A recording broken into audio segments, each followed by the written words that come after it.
అరవ శ్రీధర్ కూటమి ప్రభుత్వంలో ఒక ఎమ్మెల్యే, పేరుకు మాత్రం జనసేన, వచ్చింది మాత్రం తెలుగుదేశం నుంచి.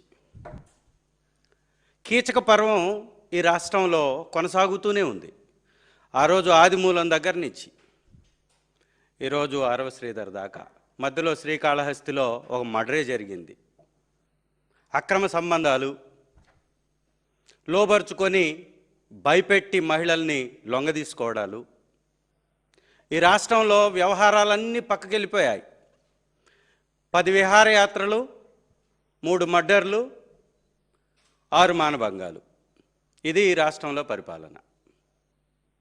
ఎవడి మీదన్నా చర్య తీసుకుంటారా ఈ మానభంగం చేసినటువంటి ఎమ్మెల్యేల మీదంటే బేరసారాలు, వాళ్ళని వశపరుచుకొని లోబరుచుకునేటటువంటి కార్యక్రమాలు.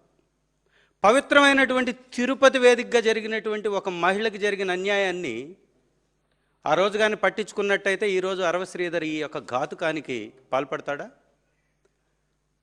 అరవ శ్రీధర్ యొక్క వ్యవహారం ఆ వీడియోలో చూశాను నేను.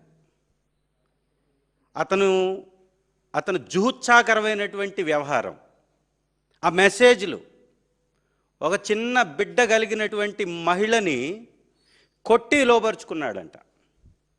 ఆ మహిళ నన్ను కారులో అత్యాచారం చేశాడు, 5 సార్లు నాకు అబార్షన్ జరిగింది అతని వలన అని చెప్తే మహిళా కమిషన్ ఏం చేస్తుంది? స్పందించదా?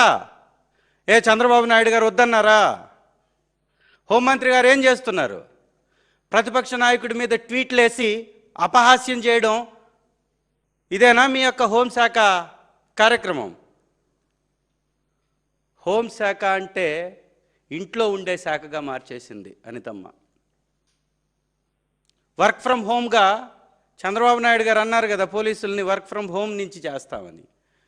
వర్క్ ఫ్రమ్ హోమ్ అనేటటువంటి విధంగా పాతాళానికి పోలీస్ వ్యవస్థను తొక్కేసింది అనితమ్మ.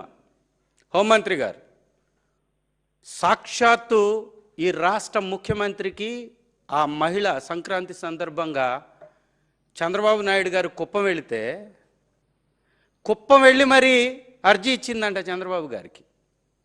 ఏమండి చంద్రబాబు గారు, ఒక మహిళ మీ ఊరికి వచ్చి, మీ దగ్గరకు వచ్చి, మీకు అర్జీ ఇచ్చి, మీ ఎమ్మెల్యే నన్ను ఈ విధంగా బలత్కరిస్తున్నాడు, నాకు న్యాయం చేయండి అంటే మహిళను పట్టించుకోరా ప్రవర్తించేది?